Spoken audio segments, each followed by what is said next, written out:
I used to think something was wrong with me. I was a firefighter for years, and there are things I've seen that I wish I could forget, but I can't. The other night, I watched a movie that was a little too graphic, which is one of the reasons why I don't like gory, icky movies, and it flipped a switch. All of a sudden, I wasn't just watching a movie anymore. I was back in it. And what's crazy is those memories are so vivid. I can remember details of certain calls. I can remember how I felt when I saw the girlfriend texting on the phone next to the person who had just deceased in a car accident. I can remember these people's faces. But if you ask me to recall a really happy memory, I'd have to think about it. And then I became a mom. And I realized it wasn't just the fire department, because now I can replay the moments I lost my patience, the times I felt overwhelmed, the nights I didn't show up how I wanted to. Crystal clear. But the good moments, the slow mornings, the cuddles, the laughter, they're just harder to recall. And that used to make me feel like I wasn't doing enough, like I wasn't a good mom. But here's what I've learned. Your brain is not wired to remember happiness. It's wired to remember survival.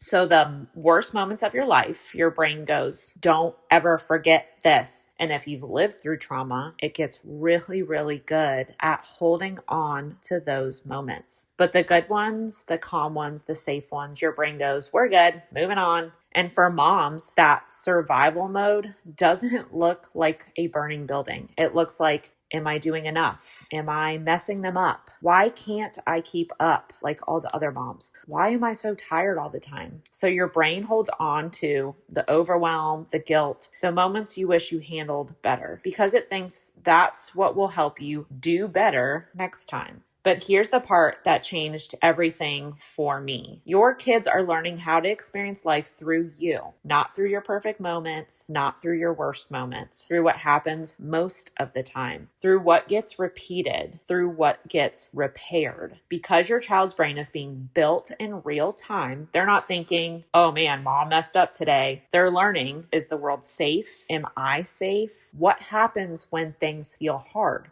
So when you come back and say, I'm sorry I snapped earlier, or that was a hard moment, you're not just fixing the moment, you're wiring their brain to understand we can have hard moments and still be okay. And here's the truth I wish more moms understood, and it took me a while to understand this myself. Your kids are not building their story from your worst moments. They're building it from the consistent ones, the safe ones, and the connected ones, the ones your brain is skipping over. So if you feel like you only remember the hard parts, it does not mean you're failing as a mom. It means your brain is doing exactly what it was designed to do. But the good moments, you have to slow down and let them matter, because they matter more than you think. You're not a bad mom. You just have a brain that remembers the hard parts louder.